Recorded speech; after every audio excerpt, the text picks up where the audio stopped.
Hélène, un animal extrêmement important partout, hein, qui est un peu l'emblème de la biodiversité.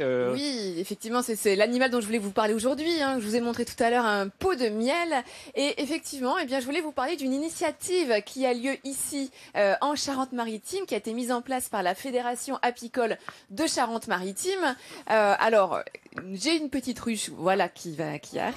La petite ruche, oh, elle est belle. Elle est belle, elle est belle. Avec Gérald qui est président. Venez à côté de moi, Gérald. Bonjour Gérald. Hop, venez à côté de moi. Gérald qui est président de la Fédération apicole de Charente-Maritime et Michel qui est un élève de cette école en fait, parce que l'initiative dont je voulais vous parler, c'est un rucher école. Expliquez-nous ce que c'est, Gérald, qu'un rucher école. On a des images là que l'on va voir. Nous sommes allés tourner. En fait, c'est quoi? Là, on vous voit. C'est des cours pratiques, en fait, théoriques, tout à fait. pratiques. Rucher école, il y a le mot école dedans. Oui. Donc le but du jeu, c'est d'apporter la formation et la pratique aux personnes qui veulent se lancer en apiculture. D'accord. Donc, alors quand on dit se lancer en apiculture, ça veut dire quoi? Par exemple, vous, Michel, vous allez devenir apiculteur? Apiculteur amateur, simplement. C'est pas du tout une profession que vous allez faire par la suite? Non, pas du tout. C'est simplement le plaisir d'élever des abeilles, en fait. Et peut-être d'avoir du miel. Alors ici, on voit que vous êtes en train de manipuler un cadre, donc les cours pratiques font bien évidemment partie du cursus de cette formation.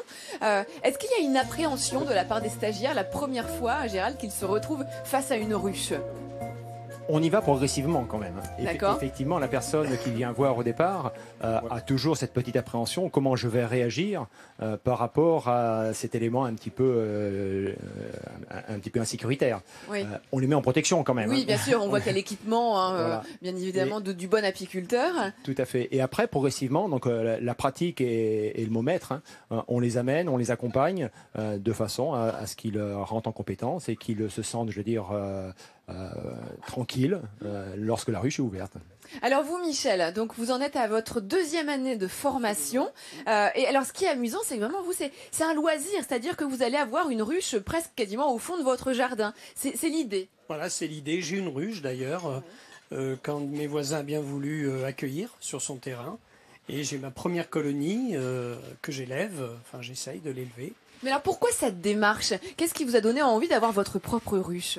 Alors bon, l'intérêt pour la protection des abeilles qui sont menacées, comme tout le monde le sait, le plaisir aussi de contribuer à l'élevage des abeilles et peut-être avoir aussi du miel, parce que le miel, en fait, c'est la récompense de l'apiculteur. Mais juste une question, quand on a une ruche comme ça dans son jardin, elle reste vraiment au niveau de la ruche, les abeilles? Elles viennent pas se balader jusque dans la maison? Elles restent vraiment...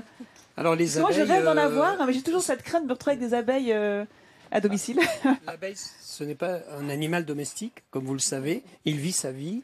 Et l'abeille, elle a comme premier objectif de nourrir la colonie.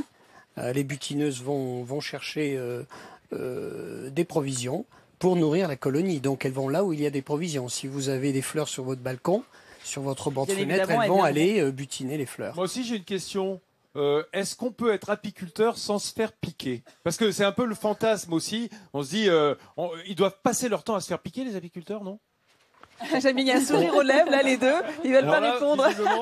C'est un jeu, on cherche à pas se faire piquer. Hein, mais bon, parfois on perd. Alors Est-ce qu'on pour avoir été en immersion avec des apicultrices, moi elle m'avait appris que à partir du moment où on est bien dans la ruche, c'est-à-dire que quand on ouvre la ruche, on est avec les abeilles, on n'est pas en train de penser à sa liste de courses, à ce qu'on doit faire à manger ce soir, mais on est vraiment avec elles. Et bien dans ces cas-là, les abeilles le ressentent. Et il y a, bon, bien évidemment, il y a l'enfumoir aussi qui permet d'ouvrir la ruche avec beaucoup de Et précautions. de les évanouir, enfin de les endormir, non, l'enfumoir, c'est pour ça. En fait, de rendre très zen. Voilà, effectivement. Mais voilà, ce qu'elle m'avait vraiment appris, c'est ça, c'est qu'il fallait être avec l'animal et pas ailleurs, et que dans ces cas-là, on avait beaucoup moins de risques de se faire piquer. Ça marche, ça?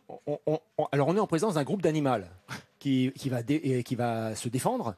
Donc effectivement, le stress humain, ne serait-ce que le stress humain est ressenti, et les met en condition d'insécurité. Donc à partir de là, elles réagissent. Donc le but du jeu, faut y aller C'est d'être tranquille, le plus tranquille aussi. Voilà. Et plus tu progresses, plus tu es justement avec les abeilles, plus tu as cette sensation de calme et d'apaisement que tu as toi aussi. C'est peut-être quelque chose que vous cherchez aussi, vous, Michel. Absolument, en fait, c'est une vraie école du zen parce que si on est brutal, si on est stressé, si on n'est pas précautionneux, c'est-à-dire en clair, si on ne respecte pas les abeilles, elles vous le font vite savoir. Tout simplement en réaction pour protéger la colonie. Elles ne sont pas agressives en soi, elles répondent à des stimuli qui ne leur conviennent pas, qui les mettent en insécurité, comme dit Gérald. Alors juste pour préciser, Gérald, c'est une formation qui est accessible à tout le monde. C'est à peu près 100 € pour avoir 8 jours de formation pour la première année. Donc c'est quelque chose que tout le monde peut faire. Et ensuite, il faut compter combien comme budget si on veut avoir sa propre ruche pour la première année?